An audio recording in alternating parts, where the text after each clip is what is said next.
Dunc and Holder, hour number 2 on a Wednesday, April 11th. Gorgeous day. Say the hell with work, get outside, go do something fun, forget all that. Spectacular out, man. Yesterday was like this. Absolutely. We get this for French Quarter Fest. It'd be beautiful. Well, part of the weekend will be for a day. like that. Yeah, you'll get it for a couple days. Yeah. And then Saturday will hit and What does that mean? Don't be such a Debbie Downer. I'm just saying, we look at the forecast for these things. We have meetings about this stuff, guys. I'm just trying to bring you the news. Something like that. Anyway. What's up, Will? Wop, wop. Yeah. Well, let's cheer us up. Pelicans talk. They're in the playoffs. Oh, my gosh. They actually clinched a playoff spot before the 82nd game. That is huge. That doesn't happen here in New Orleans too often. They did so in the 81st game. And here to talk about it with us on our Wobble Wobble Wednesday segment, our own Will Guillory covers the Pelicans for NOLA.com. And the Times-Picayune. Look, it's party all the time, Will. I'm a bucket of emotions whenever I talk with you on Wednesday. Sometimes I'm ready to leap out the bus. Now I'm driving the bus. I am in the driver's seat. I'm all in now. Hey, man, just like you said, I'm here to bring all the joy to the show. I think everybody's on the bandwagon now, but I'll make sure everybody know you were in the front seat. You were the first one there. That's right. Not either Jeff nor Clyde, me. Crap. Always That's true. on the bus. I've been always on the bus. That's right. Whether I'm next to the exit door or not, that's irrelevant. But, Will, look, key stretch for the Pelicans. We were figuring, boy, if they went 3-2 and snuck into the playoffs, that would be a big step. But they played very well these last few games, winning games they had to win, and now in the playoffs. Just your assessment of the team walking into tonight's game against the Spurs and, of course, walking into the playoffs. Yeah, I think they have to be really happy about where they are right now. They've won their last 4 games. They're really starting to figure this thing out, and I think the really important thing for them is they're really starting to get some big production out of Nikola Mirotic. They moved him into that starting lineup, and I think that's really set off his game. It's allowed him to play with those other guys like AD, Drew, and Rondo more often, and they've really started to click really well, and I think those guys are feeling really well about the way they're playing and the way they're playing together, most importantly. So I think they like where they are right now, and they feel really confident going against any team going into the playoffs, whether it ends up being Portland or Houston. I think they feel like they have a chance to make some type of noise. Well, looking back, before we look ahead to tonight's game and potential playoff matchups, can you put into perspective what that win at Golden State meant, considering all the circumstances involved, the opponent, everything that was at stake? If they didn't win that game, they could be going into this game tonight still not sure if they're in the playoffs or not. Yeah, absolutely. I think it's safe to say that was probably the biggest win since that San Antonio win a few years ago when they clinched the playoffs. But it's not only, just like you said, the what was at stake with the playoffs, but the fact that was a Golden State team that has haunted this Pelicans team ever since they swept them out of the first round of the playoffs a few years ago. They had lost 20 or 21 up to that point. 10 in a row. That Golden State team is just giving them so many problems. And to go up to that arena Oracle and get that win, that was such a huge confidence boost for this team.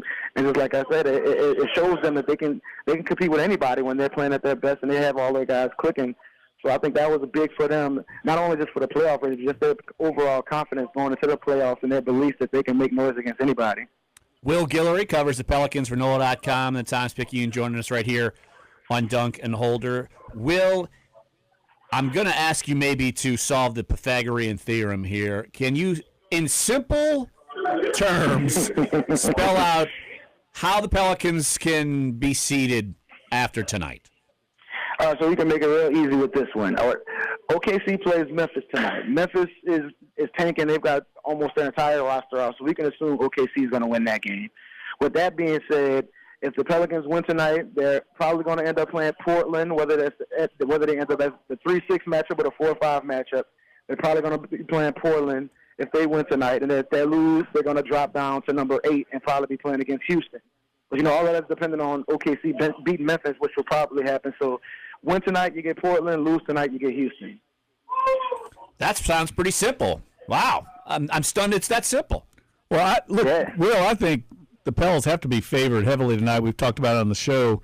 San Antonio's road record of late has been abysmal. I mean, I think they've only won one road game in the last 11 or something like that. Yeah, and I think the San Antonio team was kind of similar to how they felt about Golden State in the past, where they felt like they had some trouble dealing with them. It would always feel like there would be close games, but they'd end up losing in the end. And as of late, they played really well against them as of late. I think the Anthony Davis-LaMarcus Aldridge matchup is always fun. Those guys love to go at each other. But I think, just like you said, they feel really confident going into this game. They feel like they match up really well against the Spurs. So the biggest thing for them is just getting it done, showing up the way they need to tonight, and playing the way they've been playing as of late. If they do, you have to feel like they got a really good chance of getting this win and sending this home crowd out of here with feeling really good about this team going into the playoffs. Will, what has been Niko Mirotić's explanation of why he's been able to come back to life?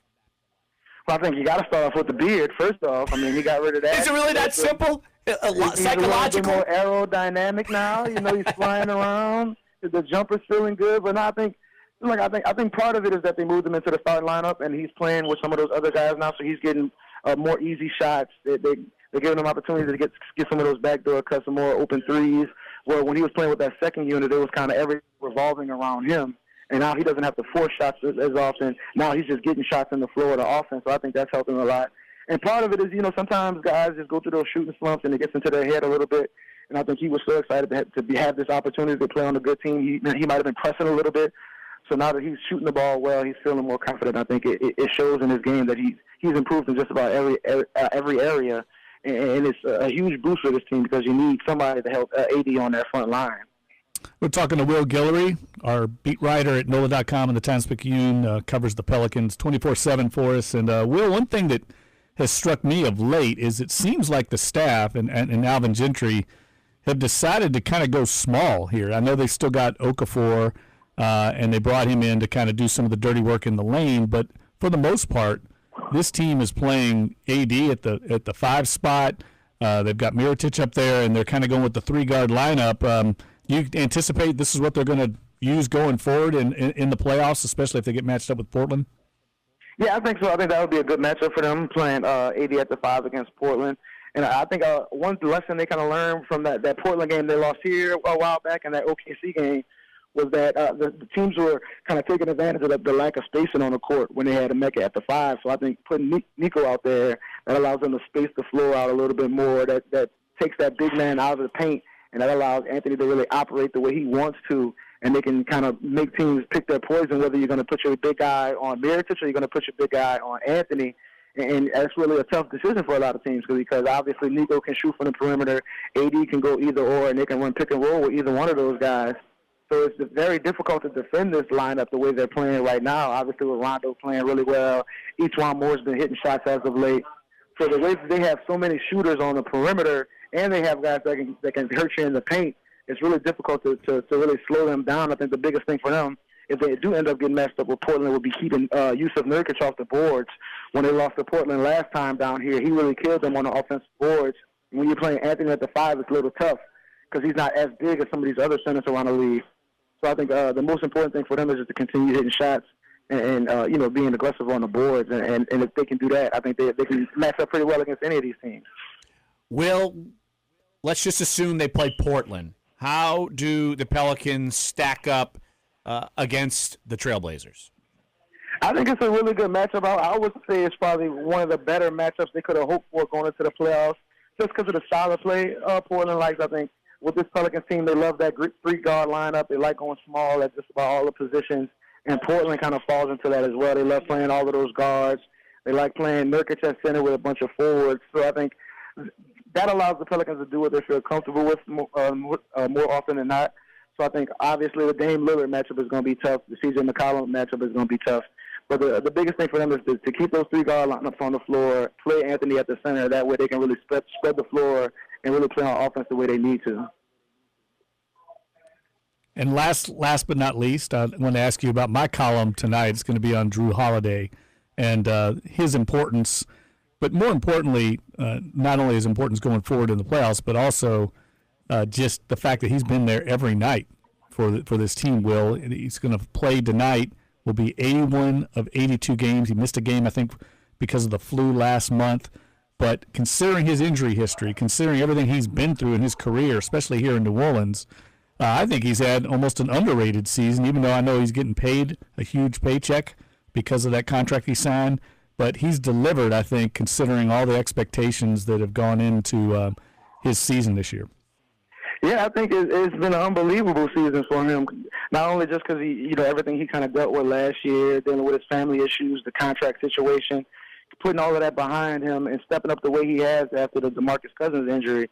He's been everything for this team, and he's been so important not only on the offensive end but the defensive end, the way he's defending some of these guards around the league. And if you do end up getting matched up with either Portland or Houston, obviously he's going to take on that matchup of guarding Dame Lillard or James Harden, which is going to be a big factor in the series. So I think he's extremely important. And with his defense and his offense obviously being the second leading scorer on the team, being the guy that can attack the paint, run those pick and rolls with AD, that'll be huge.